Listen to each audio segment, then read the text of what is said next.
மார்க்கெட்லேருந்து முயலுக்கு காலிஃப்ளவர் தழை கொண்டு வந்துட்டு அந்த ரூம்லேயே கொஞ்சம் நேரம் உக்காந்துட்டேன். இந்த வான்கோழிங்க, கோழிங்க, சேவல், வாத்துங்க இந்த காலிஃப்ளவர் திங்கிற அழகை அப்படியே கொஞ்சம் நேரம் உட்காந்து வேடிக்கை பார்த்துட்டு இருந்தேன். இந்த முயல்களுக்கெல்லாம் பசியாட்டுக்கு. இப்போ அது சாப்பிட்ற அழகு பார்க்கணும். குழிக்குள்ளே இருந்துக்கிட்டு தலையை வெளியே நீட்டி அந்த காலிஃப்ளவர் தழை திங்கிறத அழகு அப்படியே உக்காந்துட்டு அப்படியே பார்த்துட்டே இருக்கலாம் போல் இருக்கும். அதுவும் இப்போ புது முயல்கள்லாம் நல்லா பழகிருச்சிங்க. சரி, ரொம்ப 3 முயலுக்கும் பயங்கர பசியாட்டுக்கு.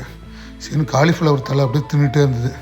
வழக்கம் போல் வாத்துங்க, வான்கோழிங்க இதெல்லாம் தலையை குத்தி சாப்பிட்றது. இந்த மாதிரி அடிக்கடி வாரத்துக்கு ஒரு நாளாக இந்த மாதிரி தலைச்சத்துக்கள் பறவைகளுக்கு கொடுத்தோம்னு வச்சுங்க, ரொம்ப ஆரோக்கியமாக இருக்கும். அதுவும் முயல் வளர்த்துறப்ப கண்டிப்பாக கேரட்டோ இல்லாட்டி இந்த காலிஃப்ளவர் தழை கொண்டு போட்டோன்னு வச்சுங்க, நல்லா சாப்பிடுங்க.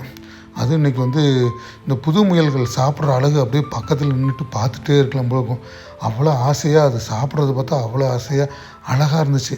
சரின்னு கொஞ்ச நேரம் அப்படியே இருந்துட்டு வழக்கம் போல் ரெகுலராக அந்த சுத்தம் பண்ணுற வேலை, தண்ணி வைக்கிற வேலை, தீவனம் மாற்றி வைக்கிற வேலை இதெல்லாம் இருக்கும். இதெல்லாம் பண்ணிவிட்டு இந்த முயல்கள்லாம் அப்படி ஜாலியாக அப்படி ஒருத்தருக்கு ஒருத்தர் அப்படி கொஞ்சிகிட்டு இருந்ததுங்க. அது கொஞ்ச நேரம் அப்படியே வேடிக்கை பார்த்தேன். இப்படி இந்த மாதிரி முயல்கள், வான்கோழிகள் வளர்த்துறப்போ கொஞ்சம் பார்க்குறப்ப மனசு ரிலாக்ஸ் ஆகிரும். கொஞ்ச நேரம் கழித்து அப்படியே கிளம்பிட்டேன்.